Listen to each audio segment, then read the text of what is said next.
ہم میں سے کوئی بھی اس سے روگردانی کر نہیں سکتا. بالکل، بے شک بے شک، بالکل ٹھیک. چانٹی صاحب میں اگر آپ کی طرف آؤں تو ایک طرف چائنا ہے، پاک چین دوستی کسی تعارف کی محتاج نہیں ہے. ہم سب جانتے ہیں کہ چائنا نے جس طرح پاکستان پہ فرنٹ فٹ پر آ کر جو مدد کی پاکستان کی، یقیناً وہ قابل ستائش ہے. دوسری طرف ہم دیکھتے ہیں کہ یہ جو بہت بڑا بلاک ہے خاص طور پر ایشین کنٹریز کا، پھر اس کے بعد مڈل ایسٹ بھی آ جاتا ہے، پھر اس کے بعد رشیا کی اگر بات کر لیں تو رشیا کی اگر بات کی جائے، جس طرح روس نے بھی پاکستان کا ساتھ دیا، ابھی امتیاز صاحب بھی کہہ رہے تھے کہ کافی پلیٹ فارمز پر پاکستان کے ساتھ ہی آواز کھڑی دکھائی دیتی ہے. پرائم منسٹر صاحب کی اسٹیٹمنٹ کو کس طرح دیکھتے ہیں، اور خاص طور پر خطے میں جو امن ہے اس میں یہ جو پاورز ہیں یہ کس طرح کردار ادا کر سکتے ہیں؟ میں سمجھتا ہوں آپ نے جو خطے میں امن کی بات کی، پرائم منسٹر کے بیان کی بات کی، آج جس ایشوز پہ ہم بات کرتے ہیں یا آج جس ایشوز کو ہم فیس کر رہے ہیں، مسائل کو فیس کر رہے ہیں، یہ سب اس کا جڑ جو بنیاد یہ ہے کہ خطے میں امن نہیں ہے. اور ہمارے جو تعلقات تھے وہ ہمارے مختلف ماضی کے حکومتوں کے دور میں، کچھ پالیسیوں کے دور میں، کچھ انٹرنیشنلی صورتحال کی وجہ سے ہمارے پڑوسیوں سے بہتر نہیں رہے. یعنی ہمیں جب گندم کی ضرورت پڑتی تھی تو ہم میکسیکو سے تو منگاتے تھے، مطلب امریکہ سے منگا رہے تھے، مگر پڑوس سے ہم جو چیز اس سے ایزی ہمیں پہنچ سکتی تھی وہ ہم نہیں منگا سکتے تھے کیونکہ حالات صحیح نہیں تھے. اب جس طرح بہتر ہونے جا رہے ہیں، یہ جو ہتھیار ہیں جن کا ہم ذکر کرتے ہیں، امن امان کی صورتحال ہے، منشیات کی صورتحال ہے، ایلیگل جو امیگریشن کا پاکستان فیس کر رہا ہے اس وقت جس صورتحال میں گزر رہا ہے، یہ سب ایشوز اس یہ ہیں کہ ماضی میں ہم نے کچھ اچھے فیصلے نہیں کیے تھے. جو دنیا جب دو بلاکس میں تھی تو ہمیں کہاں کھڑا ہونا چاہیے تھا، ہم کہاں کھڑے رہے، اور اس وجہ سے ایشو یہ ہوا کہ ہمارے اس لیے نہیں کہ ہمیں پرابلم ہوا ہے، پڑوسیوں کو بھی ہوئے، سب کو ہوئے، مگر ایشوز پبلک نے کیا، عوام نے کیا، سب نے کیا. تو اگر اس طرح جو آج پرائم منسٹر صاحب کا یہ بیان جو ابھی اخبار میں ہم پڑھ بھی رہے ہیں، سنتے رہے ہیں، رشیا سے ہمارے تعلقات اگر بنتے ہیں تو میں سمجھتا ہوں رشیا سمیت یہ جو پڑوسی ہوتے ہیں ان سے تعلقات آپ کی ترقی پوری، آپ کی سیاسی معاشی زندگی آپ اس پہ پالیسی پہ کرتے ہیں. آپ یورپ جاؤ تو یورپ کی کنٹریز کے جتنے ممالک ہیں ان کے پڑوسیوں سے کوئی تعلقہ نہیں ہے، آپ ان کی ایزی ایکسس کر کے آپ جاؤ ایک کنٹری سے ایک ویزا پہ آپ یونائٹیڈ ہیں، 26-27 ممالک ہیں. امریکہ آپ جاؤ اتنی بڑی اسٹیٹس ہیں، 6-8 گھنٹے کی آپ کی فلائٹ ہوتی ہے ایک اسٹیٹ کے دوسرے لے کے. ان کے خود اپنے پڑوسیوں سے بھی بہت سارے تعلقات ہیں، کینیڈا سے، دوسرے ممالک سے. تو دنیا میں صرف یہ جو ہم ایشیا کے لوگ ہیں، خاص طور ایشیا کے بھی اس سائڈ کے کچھ لوگ ہیں، تو ہمارے پاس جو ایشوز ہیں وہ تعلقات ہمارے خراب ہمارے لیے مسائل ہیں. تو اگر اس طرح کی کوششیں ہو رہی ہیں اور جو پرائم منسٹر صاحب نے کہا تو یہ جنرلی امن امان کے لیے، جنرلی پبلک کی ترقی کے لیے، خود ممالک کی ترقی کے لیے. آپ لڑائی سے فارغ ہو گئے تو آپ ترقی پہ سوچو گے. آپ کا اگر ایک دوسرے کے چاہے گرابان ہو اور آپ کے تعلقات جو ہے تو آپ کیا ہیلتھ پہ، ایڈوکیشن پہ، آپ اپنے بچوں کے مستقبل پہ، آئی ٹی پہ آپ کیا سوچو گے. اس لیے میں سمجھتا ہوں کہ اگر یہ چیزیں ہو رہی ہیں جو ہونی چاہیے، ہماری ایک خواہش رہی ہے، ہمیں بڑا ڈسکس رہا ہے پاکستان میں بڑے عرصے سے کہ اس خطے کا بڑا ایشو امن ہے، اور امن امان جو ہے وہ تعلقات سے ہوتا ہے، دوستی سے ہوتا ہے آپ کا. تو رشیا ایک بہت بڑا ظاہر اس ایریاز میں، جیسے آپ کا عرب بلاک ہے، اس طرح آپ کا چائنا ہے، اس طرح آپ کا رشیا ہے، اس طرح ہم جو ساؤتھ ایشیا میں بیٹھے ہیں بہت اہم کردار ادا کرتے ہیں. یہ 2-3 پیکٹ ہیں جن سے اگر ہمارے تعلقات اچھے ہو تو بڑے بلاک ایک ساتھ ہیں، چائنا سے شروع ہو تو پورا آپ کا جا رہا ہے. پوری اچھا دنیا کی سب سے زیادہ جو اچھی چیزیں ہیں وہ اس ایریاز میں. آپ ایگریکلچر دیکھو، آپ دنیا کے آئل دیکھو، آپ جو آپ کو اچھا ہی ہے جو وہ آپ کو یہاں ملتی ہے. آپ کو امریکہ میں آپ کو اس خطے کی آپ کو چیز ملے گی، چائنا کی بنی ہوئی ملے گی، اس ایریا کی ملے گی، آپ کو عام پاکستان کے ملیں گے. یہ چیزیں ہیں، بالکل ٹھیک ہے، پوائنٹ ویل ٹیکن. اچھا امتیاز صاحب، ایک اور اہم سٹوری ہے جو میں ڈسکس کرنا چاہوں گا. ذاتی مقاصد کے لیے مایوسی پیدا کرنے والوں کو عوامی حمایت سے شکست دی جائے گی. آرمی چیف صاحب کا ایسا کہنا تھا. انہوں نے جو فارمیشن آف کمانڈرز کانفرنس تھی اس میں ایڈریس کرتے ہوئے کل ایک بہت اہم جو ایشو ہے اس پہ بھی ایڈریس کیا. کیا سمجھتے ہیں؟ کیونکہ ظاہر ہے جس طرح ہم نے دیکھا کہ علماء کرام سے بھی ملاقات ہوئی، اور اس کے بعد اس سے پہلے بزنس کمیونٹی سے ملاقات ہوئی، اور پھر اس کے بعد دیگر جو آرمی چیف صاحب کی کاوشیں ہیں، ان سب کاوشوں کو کس طرح دیکھتے ہیں؟ پاکستان موونگ فارورڈ، ماشاءاللہ اب اچھی خبریں آنا شروع ہو رہی ہیں. دیکھیں ابھی 2 دن پہلے بھی ایک ڈیبیٹ میں تھے تو SIFC جو چل رہا ہے، جس کو ظاہر ہے کہ جس کا حصہ ہے ہمارے آرمی چیف صاحب بھی، اور اس میں اکنامکل بڑا یعنی بوم کے لیے اور ریولوشن کے لیے کام ہو رہا ہے. اس لنک میں یہ ساری ملاقاتیں ہیں جس کے بارے میں کنٹروورسی. دیکھیں اگر کسی ایشو یا کسی معاملے پہ اگر کوئی کنٹروورسی کریٹ کی جاتی ہے تو اس کا مطلب ہے کہ وہ صحیح ڈائریکشن میں ہو گیا ہے کام، وہ صحیح. جیسے علماء اکرام سے ملاقات کا تھا تو اس میں ایک نئی تھیوری لائی گئی، نئے یعنی کمپین چلائی گئی اس کے اگینسٹ چلانے کی. اور یہ ناقدین ایسے ہیں فیکٹرز جو کہ ملک میں نہیں چاہتے کہ بہتری آئے. ناقدین ہونے چاہیے، ناقدین اچھے ہوتے ہیں، لیکن یہ ناقدین نہیں ہیں، یہ اپنے بھی دشمن ہیں، ہمارے ریاست کے تو ہیں، لیکن یہ اپنے بھی دشمن ہیں، ذاتی بھی اپنے دشمن ہیں جو اس طرح کے نئی نئی چیزیں نکال کر لاتے ہیں. تو ظاہر ہے کہ دیکھیں چلیں یہ ہم اس تھیوری کو مانتے ہیں کہ آرمی چیف ظاہر ہے کہ فرنٹ لائن پر ہونا چاہیے ساری چیزیں، لیکن فرنٹ لائن اندر بھی ہے، پاکستان کے اندر بھی فرنٹ لائن ہے، اور اس وقت ایک بہت ضرورت تھی. اب آپ دیکھیں گزشتہ 3-4 مہینے میں یہ ڈالر اور یہ جو ذخیرہ اندوز ان کے خلاف جب ڈنڈا استعمال کیا گیا ساری چیزیں کام ہوئی. تو اب اس وقت یعنی ٹوگیدر ہیں، یعنی اب اس کو کیئر ٹیکر میں تو نہیں کہتا، گورنمنٹ ہوتی ہے، آپ اس کو جیسے بھی آپ لیں، اور جو ہمارے یہ مسلح افواج کہہ لیں اور دوسرے جو ہمارے اکنامک سیکٹر ہیں وہ اب ایک سارے ڈائریکشن میں آ رہے ہیں. اب SIFC پہ خاص طور پہ اگر آپ دیکھیں تو اس کا یہ پورا ایک سبجیکٹ ہے اکنامی.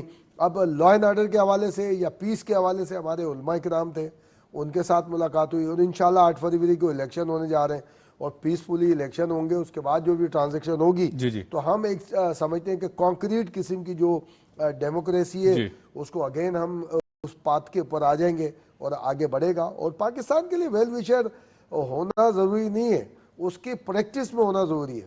تو پریکٹس کے اندر ہے اس وقت جو ابھی ہم پہلے کیئرٹیکر صاحب کی بات کر رہے تھے، پرائم منسٹر کی، اب ظاہر ہے کہ ہمارے آرمی چیف ہیں جو ملاقاتیں وغیرہ ہوئی ہیں.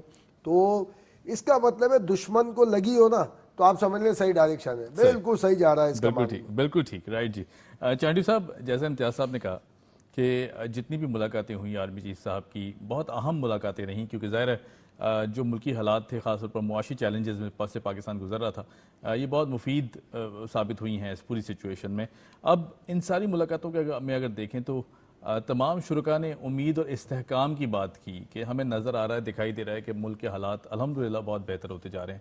کیا کہیں گے اس حوالے سے؟ میں سمجھتا ہوں کہ یہ ملاقاتیں یہ بیریئر نہیں بیچ میں ہونی چاہیے.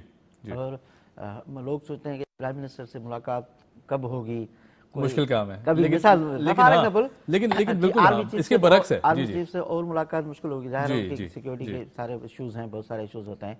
لوگوں کی بات آدھے لوگ، میں ادھر ہوں نا، کسی مسئلے میں پھنسا ہوا ہوں کراچی میں کسی ایشوز میں، آپ اگر مجھ سے مل رہے اور میں بات آپ سے کر لوں تو سمجھو آدھا مسئلہ یہ حل ہو گیا ڈائلاگ سے نا.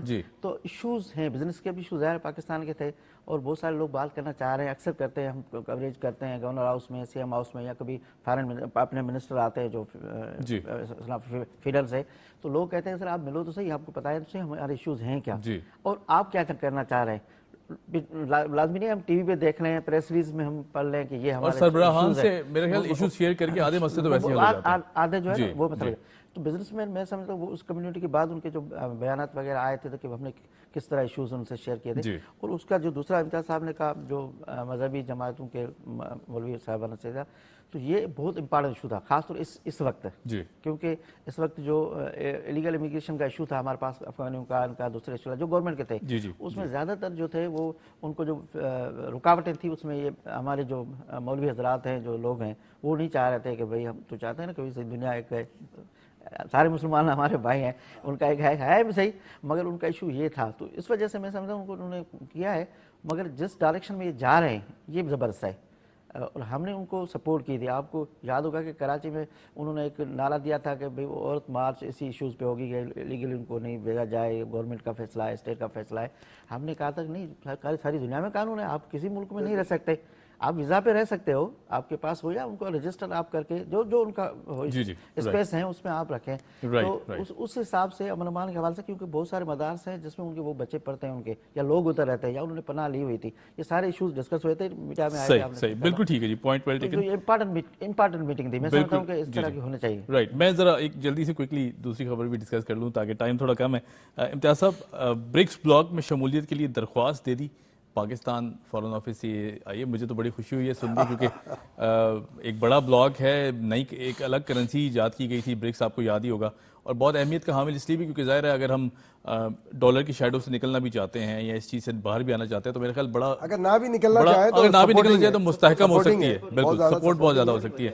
دیکھیں اپلیکیشن کا مطلب یہ ہوتا ہے کہ کہیں نہ کہیں کوئی ہوپ ہے یا کہا گیا ہے کہ بھئی آپ اپلائی تو کریں. میں سمجھتا ہوں کہ اپلائی بندہ کرتا جب ایلیجیبل ہوتا ہے اور ایبلٹی ہوتی ہے اور پھر وہاں سے کہیں نہ کہیں کوئی آسرا ہوتا ہے. یہ بڑا ایک اچھی بات ہے. میں تو سمجھتا ہوں برکس سمیت ہمیں تمام جو دیکھیں جو اب اس کو کوٹ ان کوٹ اگر کہ نواز شریف نے کہا جی ہم G20 کے اندر ہوتے سارے ہوتے تو ایروز تو ادھر جاتے ہیں, اس طرف جاتے ہیں. پاکستان کی جو ایکٹیویٹی تھی گزشتہ اگر 7-8 سال میں دیکھیں گے تو پرابلم آئی ہے کافی ساری, لیکن ظاہر ہے کہ پاکستان ایک بہت اچھی اکنامی کے ساتھ گرو کر رہا تھا, رہ گیا, ابھی بہت مسائل سامنے آ گئے.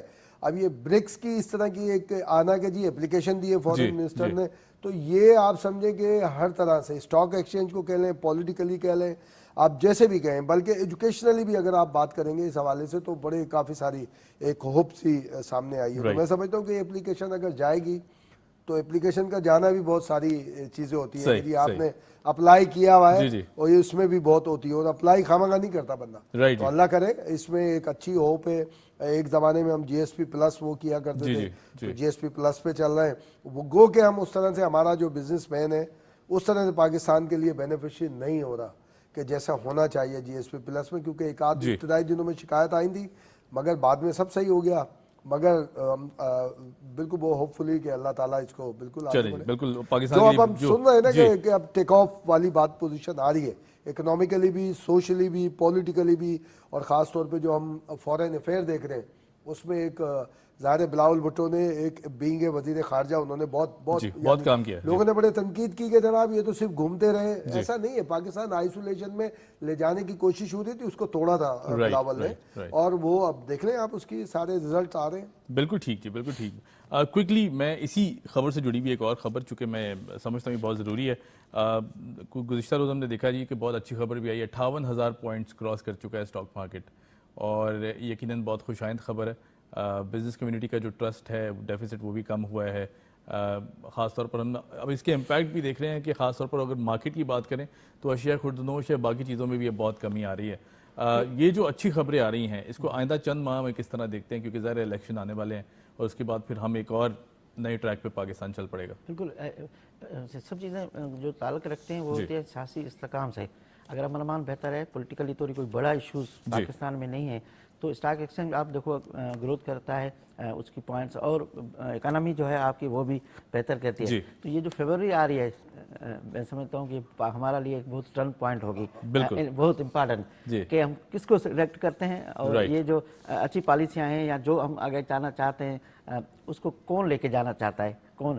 تو یہ 8 فیبروری ہے یقیناً الیکشن ہوگی, اور میں سمجھتا ہوں یہ بہت انتہائی امپارٹنٹ ہوگی. اور ہم سب کی ذمہ داری میرے خیال سے کہ اپنا جو رائٹ ٹو ووٹ ہے اس کو پورا کریں, گھروں میں نہ بیٹھے رہیں, پھر اس کے بعد شکایت نہ کریں, اگر گھر میں بیٹھنا تو پھر شکایت. تو جو ہے یہ ڈیبیٹ 8 میں بیٹھ کے 8 فروری کی بات کر رہے ہیں. صحیح, بالکل جی, رائٹ جی, رائٹ. تو بہت امپارٹنٹ چیز ہوتی ہے. دوسری جو پہلے آپ کی امتیاز صاحب سے بات ہو رہی تھی, میں سمجھتا ہوں یہ اپلیکیشن فوری طور قبول ہونی چاہیے اگر ہم نے کسی ممبرشپ کی دی ہے, تو آپ کو دنیا کے ساتھ چلنا ہے. بالکل ایسے. اور آپ کو یاد ہوگا OIC جب بھٹو صاحب نے کی تھی, بھٹو صاحب کے دور میں جو اسلامی سربراہی کانفرنس لاہور میں ہوئی تھی, تو ہوا تھا کہ پوری اسلامی دنیا کے ایک کرنسی ہوگی, کیا ہوگی, مثال ٹرن پوائنٹ تھی. ہم آگے اس میں نہیں آگے نکل جا سکے یا شامل نہیں ہو سکے, یا وہ خواب سابیہ نہیں ہو سکا. اگر وہ خواب تعبیر ہو جاتا تو آج ہمارا روپیہ جو ہمارا ہے کہ افغانی 4 روپے سے ہمارا 4 روپیہ اور افغانستان کا 1 روپیہ, یہ نہیں ہوتا. اور ڈالر کے مقابلے میں یا دوسری انٹرنیشنل کرنسی کے مقابلے میں لیکن الحمدللہ اب جو سچویشن ہے وہ کافی بہتر ہو گئی ہے, اور اللہ کا شکر ہے کہ ہم جس کرائسس میں تھے اس سے باہر اور بہتری کی ضرورت ہے. رائٹ جی, بہت شکریہ, تھینک یو سو مچ ڈوڈر صاحب, بہت شکریہ, تھینک یو سو مچ جونی سے. امتیاز صاحب آپ کا بہت شکریہ, آپ نے وقت نکالا. یہاں لیتے ہیں جی ایک چھوٹی سی بریک, اور بریک کے بعد جب آئیں گے تو بات کریں گے مسئلہ فلسطین پر. Keep watching debate.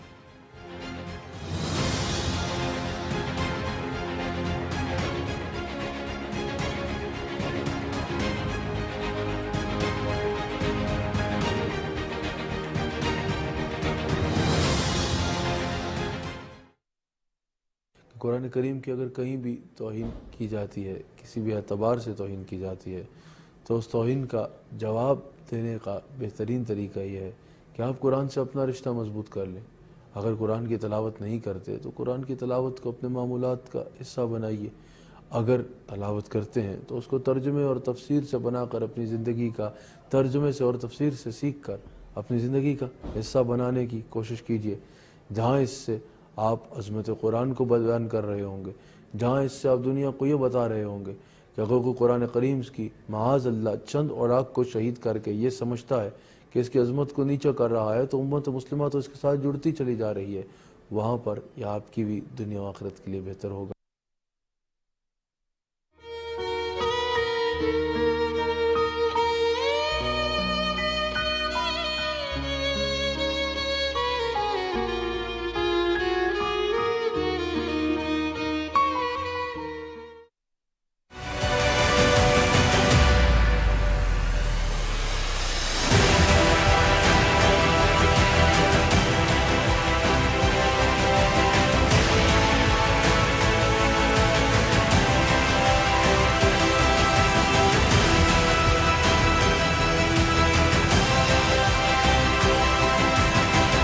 میں فریال علی گوہر، بات سے بات میں آپ کے ساتھ۔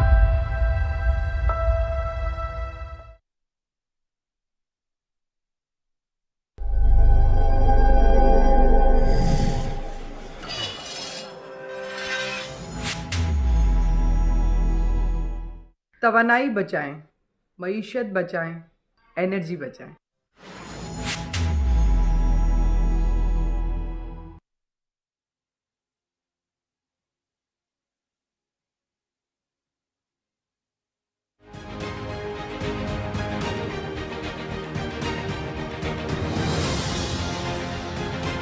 Welcome back after the break. اور اب وہ مسئلہ کہ جو ہر مسلمان کے دل کی آواز ہے اور ہم چاہتے ہیں کہ امن قائم ہو جائے، خاص طور پر جو ہمارے فلسطینی بہن بھائی بیٹیاں بیٹے جس ظلم اور بربریت کا شکار ہیں اس وقت، اسرائیل کی جو جارحانہ سازش ہے خاص طور پر وہ مسلسل جاری ہے، اور وہاں پر جس طرح کے مظالم ڈھائے جا رہے ہیں اس کی کوئی مثال نہ کبھی ملتی تھی نہ کبھی آگے ملے گی۔ ہم دیکھ رہے ہیں کہ جس طرح کی مسلسل ہاسپٹلز نہیں چھوڑے گئے، سکولز نہیں چھوڑے گئے، اس کے بعد گھروں کو تو تباہ کر ہی دیا گیا تھا، پھر اس کے بعد جن ہسپتالوں میں زخمی لائے جا رہے تھے وہاں مسلسل بمباری کی گئی ہے، جو والدین تھے اپنے بچوں کو اپنے ہاتھوں سے دفنا رہے ہیں۔ یقیناً ایک بہت بری کیفیت سامنے آئی ہے، بہت ایک عجیب قسم کی کیفیت ہے کہ دل جو ہے وہ رونے کو آ جاتا ہے۔ اب موجودہ جو سچویشن ہے اس میں کہا جا رہا ہے جی کہ جنگ بندی، وہ بھی اب سے کچھ دیر بعد امکانات ہیں کہ 4 دن کی جنگ بندی ہے، لیکن اس کے بعد بھی ہم دیکھتے ہیں کہ اسرائیل کی جو ہٹ درمی ہے مسلسل جاری ہے، اور ان کے وزیر دفاع کا کہنا ہے کہ 4 دن بعد ہم اور بڑے پیمانے پر اٹیک کریں گے۔ یقیناً ڈرایا بھی جا رہا ہے، معصوم جانوں کو پریشان کیا جا رہا ہے، انہیں ذہنی کیفیت میں جہاں کہ ان کو آئسولیٹ کر دیا گیا ہے، نہ وہاں کھانا ہے نہ پینا ہے، نہ کوئی ایسی کیفیت ہے کہ جس طرح امداد کی کوئی صورتحال ہے۔ یقین مانے یہ بولنا بھی بڑا مشکل ہو رہا ہے کہ دل جو ہے وہ پریشان ہو جاتا ہے۔ اس کو مزید ڈسکس کر لیتے ہیں جی، وہاں کیا سچویشن ہے، کیا کیفیت ہے اور کیا کردار ہے پوری دنیا کا اس ساری سچویشن میں۔ صابر ابو مریم صاحب ہیں، کسی تعارف کے مطابق نہیں، جنرل سیکرٹری ہیں پیلسٹائن فاؤنڈیشن کے۔ صابر بھائی آپ نے وقت نکالا، تھینک یو سو مچ۔ صابر بھائی جس طرح کی اب صورتحال دیکھ رہے ہیں، 4 دن کی جنگ بندی، مسلسل سیز فائر کی جو صدائیں تھیں وہ مسلم دنیا سے آ رہی ہیں، پاکستان کا سٹانس بھی رہا کہ مسلسل سیز فائر ہونی چاہیے، ختم ہونا چاہیے یہ جنگ، لیکن 4 دن کا جو ہے اس کے بعد قیدیوں کے تبادلے کی بات ہو رہی ہے۔ یہ بھی کہیں نہ کہیں مجھے لگتا ہے کہ مجبوری ہے اسرائیل کی کہ جس طرح کا سٹینڈ فلسطینیوں نے، نہتے فلسطینیوں نے لیا، کیا سمجھتے ہیں یہ بھی فلسطین کی بہت بڑی جیت ہے کہ یہ 4 دن کا جو گیپ ہے یار؟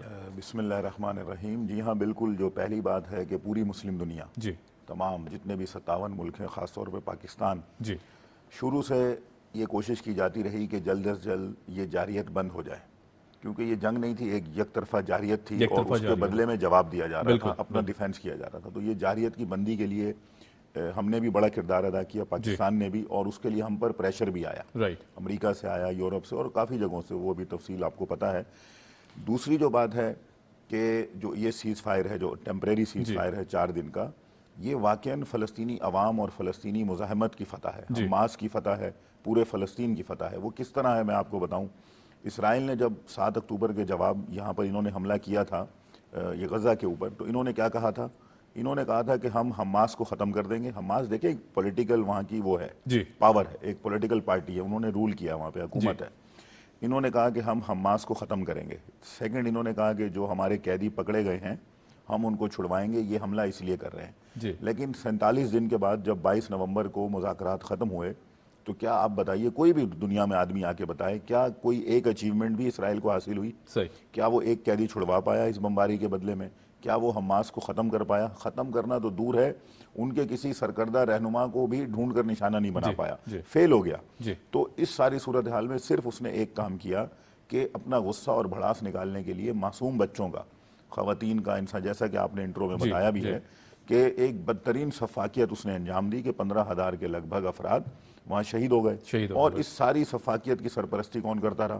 یہ مغربی حکومتیں کرتی رہی، امریکہ، برطانیہ، یہ سب آتے رہے وہاں پر، یہ کوئی چھپی ہوئی بات نہیں ہے کہ ہم نہ کہیں، یہ وہاں پر آتے رہے ہیں اور انہوں نے کھل کر وہاں پہ اربوں ڈالرز بھی دیے ہیں اور انہوں نے کیا ہے۔ اب یہ جو بات ہے میں آپ کو بتاؤں، جو آپ نے کہا نا کہ مجبوری، بالکل اسی طرح ہے کہ اس سے پہلے 13 مرتبہ صہیونی کابینہ کی، نیتنیاہو اور ان کی فوج، ان کے مشترکہ اجلاس ہوئے ہیں 13 ٹائمز، 13 مرتبہ، اور 13 مرتبہ ایک ہی پوائنٹ سامنے آیا ہے، انہوں نے کہا ہے کہ ہم کوئی جنگ بندی یا کوئی سیز فائر نہیں کریں گے۔ بالکل، پہلے تو نہیں تیار نہیں تھے۔ بالکل، ان کا یہ ماننا تھا کہ نمبر ایک، اگر ہم نے یہ اس طرح سیز فائر کیا تو اس کا مطلب فلسطینی جیت گئے، حماس کامیاب ہو گئی۔ سیکنڈ، ان کو خطرہ تھا کہ جو ہمارے قیدیوں کا تبادلہ ہے، اگر ہم فلسطینی قیدیوں کو چھوڑتے ہیں اور اپنے قیدی لیتے ہیں تو ہمارے قیدی یہاں آنے کے بعد میڈیا پر آ جائیں گے اور وہ یہ بتانا شروع کر دیں گے کہ ہمارے ساتھ وہاں کیا سلوک کیا گیا، ہمیں کتنے اچھے طریقے سے رکھا گیا، اور اسرائیل آپ نے کیا کیا۔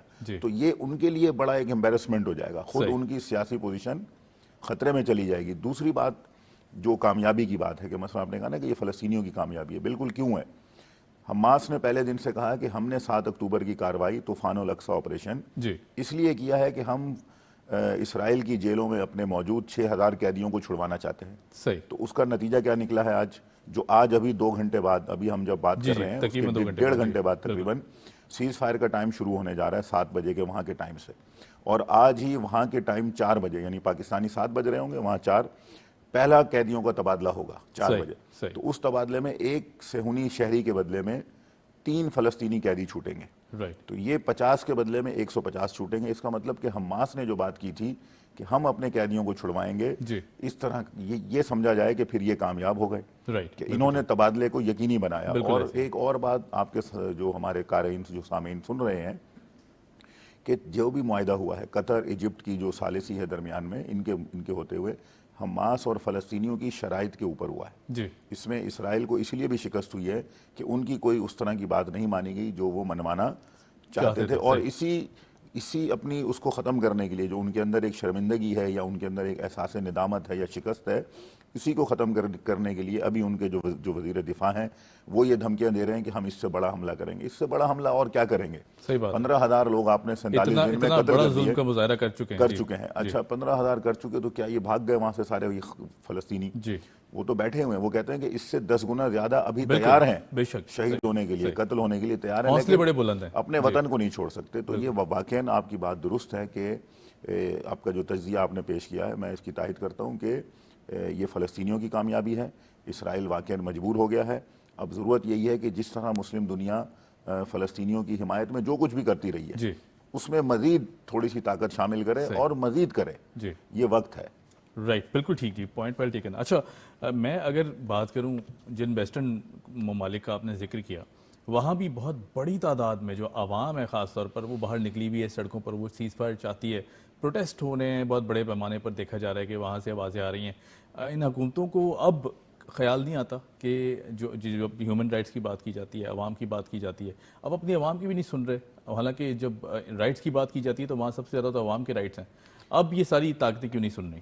کیونکہ اندر سے صدائیں اٹھ رہی ہیں۔ یہ ایک بہت بڑی تبدیلی ہے جو 7 اکتوبر طوفان اقصی کی برکت سے آئی ہے کہ مثلا نہ صرف مسلمان اقوام بلکہ آپ دیکھیں کہ یورپ پورے کا پورا ویسٹ ہم سے زیادہ مظاہرے کیے انہوں نے، یہ ہمیں کہنا چاہیے کہ مسلمانوں سے زیادہ بڑے مظاہرے بہت بڑے مظاہرے اگر کسی نے کیے ہیں تو یہ ویسٹرن عوام ہیں جو نہیں معلوم کون سے وہ مذہب کو فالو کرتے ہیں، لیکن انہوں نے انسانیت کے ناطے یہ کام کیا ہے۔ ہم ان کے عوام کو ہمیشہ اس بات پر خراج تحسین پیش کرتے ہیں، اور یہ جو ان کی حکومتیں ہیں، پہلے ہم یہ کہتے تھے کہ جو مسلم دنیا کی حکومتیں ہیں وہ ایک طرف ہیں اور عوام ایک طرف ہیں، لیکن اب ہمیں نظر آتا ہے کہ پوری دنیا کے عوام ایک طرف ہیں اور حکومتیں دوسری طرف ہیں۔ تو اب یہ جو مغربی حکومتیں یہ واقعاً پریشر میں آ گئی ہیں، کیونکہ امریکہ بھی پہلے دن سے نہیں چاہتا تھا، برطانیہ بھی نہیں چاہتا تھا کہ یہ سیز فائر ہو، لیکن جو عوامی دباؤ ہے اس عوامی دباؤ نے ان کو مجبور کیا ہے، خاص طور پر یہ سوشل میڈیا نے جس پر یہ کیمپین چلی ہیں وہاں پر انٹرنیشنلی, اور انہوں نے ان حکومتوں کو یہ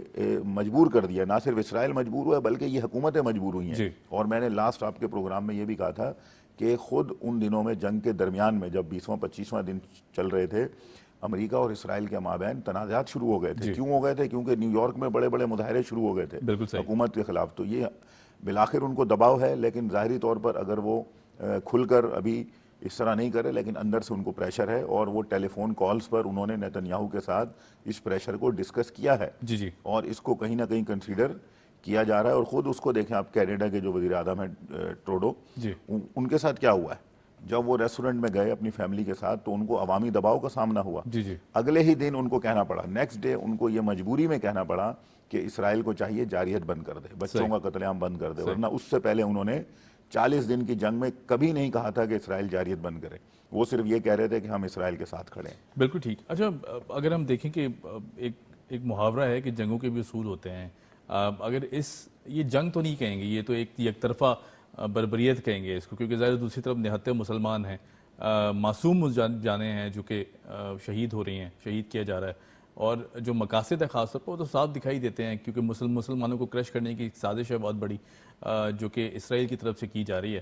اگر بات کی جائے اسرائیلی بہن بھائیوں کے حوصلے کی, کتنے بلند ہیں؟ فلسطینی بہن بھائی, فلسطینی بہن بھائی کی معذرت چاہتا ہوں فلسطینی بہن بھائیوں کے حوصلے کی تو کتنے بلند ہیں, اور کس طرح دیکھتے ہیں اس پوری سچویشن میں جس طرح فلسطینی بہن بھائیوں نے جو کردار ادا کیا ہے, خاص طور پر جب اپنے بچے اپنی آنکھوں کے سامنے جا رہے ہوں, اپنی والدین اپنی آنکھوں کے سامنے جا رہے ہوں. بہت مشکل صورتحال ہے یہ تو. بالکل, یہ دو باتیں ہیں. پہلی بات بہت امپورٹنٹ ہے کہ جو مسلمانوں کے ساتھ پوری دنیا میں ہو رہا ہے اس میں کوئی شک نہیں ہے. دیکھیے, فلسطین کے اندر ہم ہیں, کشمیر کے اندر ہم ہیں, دنیا میں اور بھی جو سازشیں ہیں وہ ہمارے خلاف ہیں, اور ہمیں ان چیزوں سے سبق سیکھنا چاہیے. ہمیں دنیا کے مختلف حالات سے, شام کے اندر انہوں نے جو کچھ کیا مسلمانوں کے ساتھ, جو ہمارے ساتھ انہوں نے کرنے کی کوشش کی, عراق کو انہوں نے توڑنے کی کوشش کی, لبنان پر کیا جا رہا ہے, یہ سارے یہ ہمارے سامنے ہو رہا ہے, آج کی دنیا میں ہو رہا ہے. تو اس کا کیا ہونا چاہیے؟ اس کا طریقہ یہ ہے کہ مسلم دنیا کو اپنے اختلافات, اپنی چیزوں کو بالائے طاق رکھ کر متحد ہونا چاہیے. اگر ہم متحد نہیں ہوں گے تو یقین رکھیے کہ سب کی باری آئے گی, بچے گا کوئی نہیں. اگر آج فلسطین کا نمبر ہے تو کل کسی اور کا ہوگا, پرسوں ہمارا ہوگا, پھر کسی اور کا ہوگا. تو ہمیں یہ بہت اس وقت کی ضرورت ہے کہ تمام مسلم دنیا, عرب غیر عرب, جتنے بھی ہمارے مسلم حکمران ہیں, سب کو چاہیے اپنے اختلافات سیاسی اور دیگر سائڈ پر رکھیں, اور یہ وقت ہے متحد ہو جائیں. یہ اپورچونٹی ہے, اس اپورچونٹی سے فائدہ اٹھائیں. دوسری جو بات ہے جو آپ نے کی ہے کہ ہمارے فلسطینی بھائیوں نے جو محنت کی ہے, جدوجہد کی ہے, دیکھیے آپ کو ایک مثال سے سمجھاتا ہوں کہ ان 47 دنوں میں 15,000 افراد شہید ہو گئے, زیادہ ہی ہو گئے ہوں گے. میں نے پھر بھی صابر بھی چہروں پہ ایک اطمینان دیکھا ہے. جی بالکل, جتنی ویڈیوز آ رہی ہیں, کیونکہ ہم تو موجود نہیں ہیں وہاں پر اور نہ اس کیفیت کو محسوس کر سکتے ہیں, کیونکہ ظاہر ہے جو انٹینسٹی ہے وہاں پر, مظالم جس طرح اٹھائے جا رہے ہیں, میں نے پھر بھی چہروں پر بالکل دفناتے ہوئے بھی میں نے دیکھا کہ چہروں پر ایک عجیب سا اطمینان ہے. میں اس سے آگے کی بات کرنے جا رہا ہوں. مثلاً اگر یہ کہیں اور ہوتا, آپ سوچئے اگر یہ کسی اور خطے میں ہوتا تو عوام بھاگ کر اپنے گھر چھوڑ جاتے. بالکل. نمبر ایک, انہوں نے اپنے گھر نہیں چھوڑے, انہوں نے یہ فیصلہ کیا کہ ہم بمباری کا سامنا کریں گے. اور سب سے جو اہم بات ہے, اگر ایک بھی غزہ کا شہری, موبائل تو ہے نا, اگر اس کے پاس نہیں ہے تو صہیونیوں کے پاس تو ہے, 1-2 منٹ کا کلپ بھی بنا کر اگر وہ دے دیتا کہ بھئی ہم حماس سے تنگ ہیں, فلسطینیوں سے تنگ ہیں, ان کی وجہ سے ہم پر بمباری ہو رہی ہے, ہم مر گئے, ہم پس گئے, دب گئے, یہ اتنا سا بھی کہہ دیتا تو آپ یقین کریں کہ پورا سوشل میڈیا اس سے بھر جاتا. پوری دنیا کے ذرائع ابلاغ اسی پر کام کرتے اور کہتے کہ دیکھیے, لیکن توڑ نہیں پائے حوصلوں کو. ایک شخص ایسا نہیں نکلا. ان 45-47 دنوں کے اندر 15-16 ہزار افراد کی شہادت کے بعد, حتیٰ ان کا جذبہ یہ ہے, وہ کہتے ہیں 15,000, وہ کہتے ہیں 10 گنا اور ہم تیار ہیں, ہم 2 لاکھ شہید ہونے کو تیار ہیں, لیکن اپنے وطن کو, اپنی حمیت کو, اپنی عزت اور اپنی حرمت کو چھوڑنے کے لیے تیار نہیں ہے. تو یہ واقعاً ان کی بہت بڑی استقامت ہے اور پائیدار استقامت ہے, جس سے میں سمجھتا ہوں کہ ہمیں بھی سیکھنا چاہیے. ہم سب کو اس سے سیکھنا چاہیے. میں جاتے جاتے گورنمنٹ آف پاکستان کی کاوشوں کی بھی بات کر لیں. جس طرح پرائم منسٹر صاحب نے بڑا کلیئر سٹانس دیا ہر پلیٹ فارم پر. ابھی موجودہ صورتحال میں بھی جو ہم دیکھ رہے ہیں کہ خاص طور پر جو جس میں ہم نے برکس میں شمولیت اختیار کرنے کی باتیں بھی ہو رہی ہے, وہاں بھی اس پلیٹ فارم پر یہ بات کی گئی ہے فارن آفس کی طرف کہ جنگ بندی ہونی چاہیے, اور بڑا کلیئر سٹانس رہا پاکستان کا پہلے دن سے.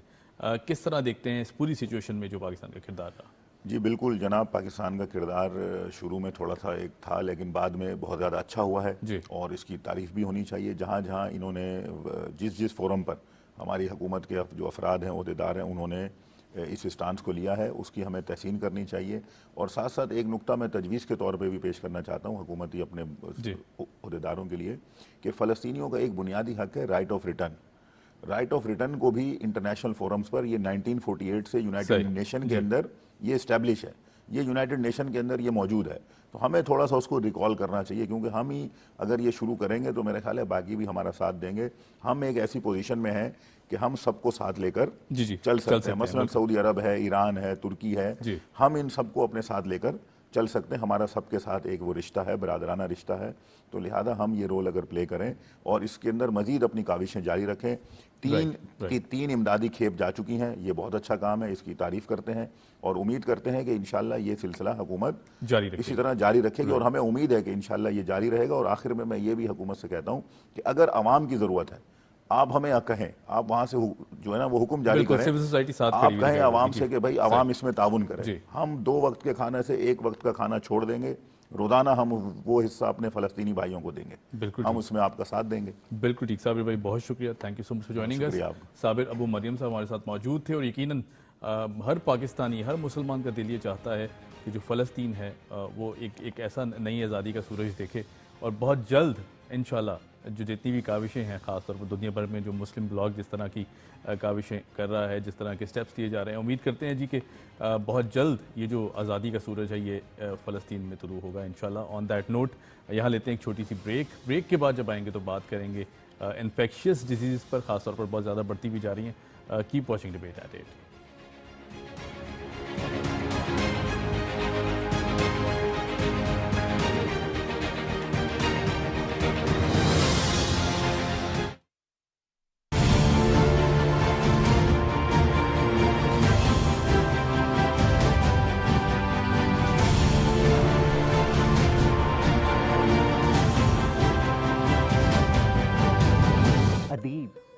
شاعر ہماری تہذیب کے نمائندہ چہرے تھے.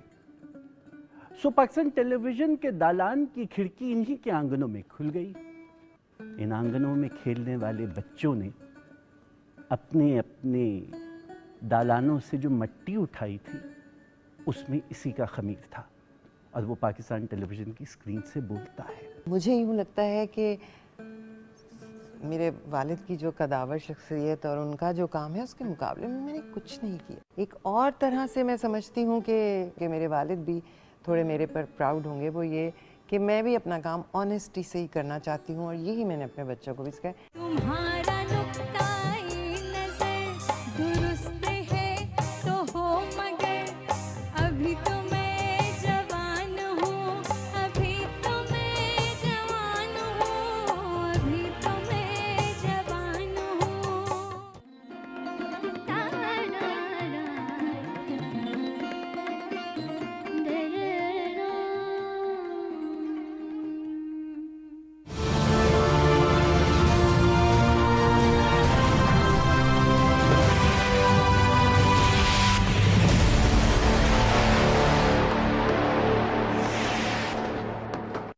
خطے میں اقتصادی شراکت داری دیرپا امن سے مشروط کیوں؟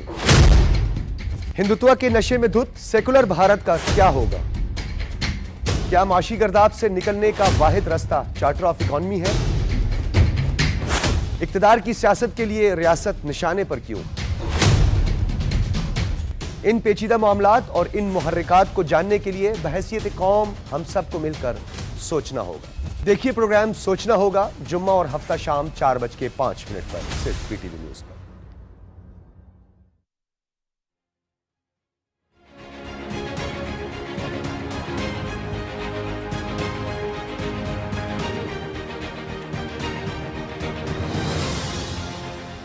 Welcome back after the break. آپ دیکھ رہے ہیں پروگرام ڈیبیٹ ایٹ 8. میں ہوں عمیر انور. اور اب بات کر لیتے ہیں جس طرح ہم نے بریک سے پہلے اناؤنس کیا تھا کہ انفیکشیس ڈیزیز خاص طور پر ہم دیکھتے ہیں کہ اب چونکہ پینڈیمک کے بعد جو سچویشن پیدا ہوئی ہے اس میں بہت سی بیماریاں ایسی ہیں کہ جو اس سے جڑی بھی ہیں، خاص طور پر چاہے بخار ہو، کسی زمانے میں کہا جاتا تھا جی بخار آتا ہے 3-4 دن رہتا ہے چلا جاتا ہے، اب تو ایک لمبا سٹے کر جاتا ہے آپ کی باڈی کے اندر، پھر اس کے بعد کس طرح ان چیزوں سے لڑا جائے. خاص طور پر جو انفلوئنزا ہے یہ بھی بہت زیادہ بڑا چیلنج بنتا جا رہا ہے، اس سے بھی بہت سی کمپلیکیشنز پیدا ہوتی جا رہی ہیں. تو یہ جو بیماریاں خاص طور پر کنٹیجیس بھی ہیں، پھر انفیکشیس ڈیزیزز میں کس طرح کی کون سی بیماریاں آج کل زیادہ سوسائٹی میں پینیٹریٹ کر رہی ہیں، اس پر بات کر لیتے ہیں. ہمارے ساتھ موجود ہیں ڈاکٹر شوبھا لکشمی ہیں، ایکسپرٹ انفیکشیس ڈیزیز ہیں. ڈاکٹر صاحبہ کیسے ہیں آپ؟ ڈاکٹر صاحبہ خاص طور پر بات کی جائے اگر پینڈیمک کے بعد کی سچویشن، تو کہیں نہ کہیں ایسا نہیں لگتا کہ ہر بیماری اب جو پیدا ہو رہی ہے، چاہے وہ وائرل ہو یا پھر کوئی بھی ایسا انفیکشن ہو، وہ کہیں نہ کہیں اسی سے جڑا ہوا ہے اور ہم پراپرلی ریکور نہیں کر پائے ایز اے نیشن اگر پینڈیمک کی سچویشن کی بات کریں تو؟ دیکھیں کووڈ نے آپ کے امیون سسٹم کے ساتھ تو چھیڑ خانی کی آف کورس، اور ورلڈ وائڈ دیکھیں کہ ریسپائٹری ٹریکٹ انفیکشنز جو کہ جب کووڈ کے زمانے میں کووڈ کی وجہ سے لوگ ہینڈ ہائیجین اور سوشل ڈسٹینسنگ اور ماسک کا استعمال کرے تو انفیکشنز کا رسک کم تھا، اور جب سے لوگوں نے پریکاشنز کرنا چھوڑ دی ہیں ورلڈ وائڈ آپ دیکھیں کہ ریسپائٹری ٹریکٹ انفیکشنز جو ہے وہ بڑھ گئے ہیں. سو ہمارے یہاں بھی جب پینڈیمک تھا تو لوگوں نے یہ احتیاط کی تو اس سے آپ کے انفلوئنزا کا رسک ایکچولی ڈاؤن گیا. ہاں تو ہم نے جو ہے پینڈیمک کے بعد تو پھر جب دنیا نے سب کچھ چھوڑ دیا نا، ہم ڈر ختم ہو گیا نا، ہم نے ہینڈ ہائیجین جو ہم کہتے تھے کہ ہاتھوں کی صفائی کریں وہ چھوڑ دیا، سوشل ڈسٹینسنگ چھوڑ دی، ماسک پہننا چھوڑ دیا. اور سب سے بڑی بات پھر جو ویکسین پہ بھی لوگوں کا مختلف رائے تھی، کچھ کہتے ہیں کہ لگانی چاہیے، کچھ نہیں لگانی چاہیے، تو انفلوئنزا کی ویکسین کا بھی اپڈیٹ کم ہو گیا. سو یہ ساری جو ہم پریکاشنز کووڈ میں بتاتے تھے وہ ایکچولی آپ کو ہر وائرل انفیکشن کرنے کی ضرورت ہے سے پروٹیکٹ کریں گی. تو اسی لیے ریسپائٹری ٹریکٹ انفیکشنز اس ویدر میں آپ کے ویسے بھی وائرس کا جو سروائیول ٹائم ہے وہ ونٹرز میں بڑھ جاتا ہے، تو اسی لیے ہم ونٹرز میں زیادہ وائرل انفیکشن لیتے ہیں.